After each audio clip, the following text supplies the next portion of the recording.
প্রাথমিক নিয়োগ দুর্নীতি মামলায় বড় পদক্ষেপ নিল ইডি। রাজ্যের বর্তমান কারামন্ত্রী চন্দ্রনাথ সিনহার বিরুদ্ধে সাপ্লিমেন্টারি চার্জশিট জমা দিয়েছে কেন্দ্রীয় তদন্তকারী সংস্থা। অভিযোগ, 2016 থেকে 2021 সালের মধ্যে তাকে দুটি ব্যাংক অ্যাকাউন্টে প্রায় 1.5 কোটি টাকারও বেশি হিসেব বহির্ভূত লেনদেন হয়েছে। তদন্তে উঠে এসেছে, নিয়োগ দুর্নীতির অন্যতম অভিযুক্ত কুন্তল ঘোষের একটি ডায়েরিতে মন্ত্রীর নাম পাওয়া গিয়েছিল টাকার হিসাবের পাতায়। ইডি দাবি করেছে সেখানেই মিলেছে সন্দেহজনক লেনদেনের তথ্য। বিষয়টি খতিয়ে দেখতে রাজ্যপাল সিভি আনন্দ বোসের কাছে তদন্তের অনুমতি চেয়ে আবেদন করেছে ইডি। অনুমতি মিললেই মন্ত্রীর বিরুদ্ধে মামলার আনুষ্ঠানিক প্রতিক্রিয়া শুরু হবে।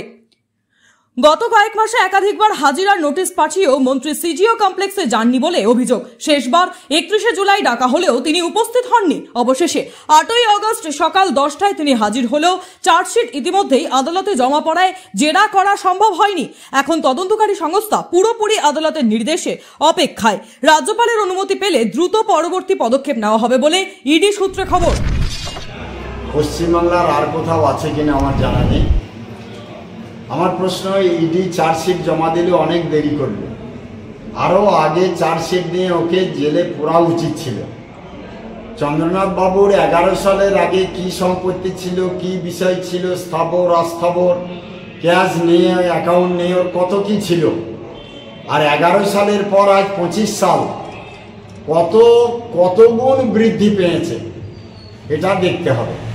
আর এখানে মনে হয় আজকে এই বীরভূম জেলায় কোথায় ওনার জায়গা নেই, বাড়ি নেই, জায়গা নেই, সম্পত্তি নেই, জমি নেই, এরকম বিভিন্ন জায়গায় এইরকম উনি অপকর্ম করে রেখেছেন।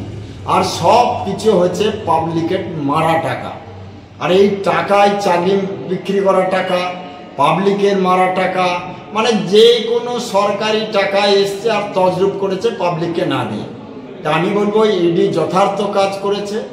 ইডি রাজ্যপালের কাছে পারমিশন চেয়েছে, পারমিশন মিলে গিয়েছে। এবার ইডির কাজ হচ্ছে কে কোমরে দড়ি লাগিয়ে তিহার জেলে পাঠানো। তো এই কাজ খুব ভালো করেছে।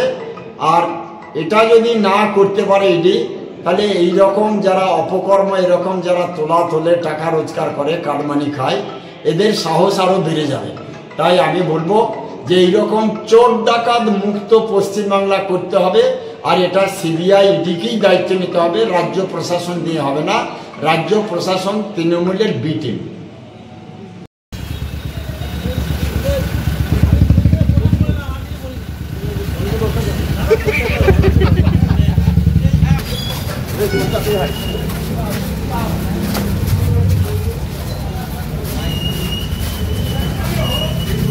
করে দিয়েছে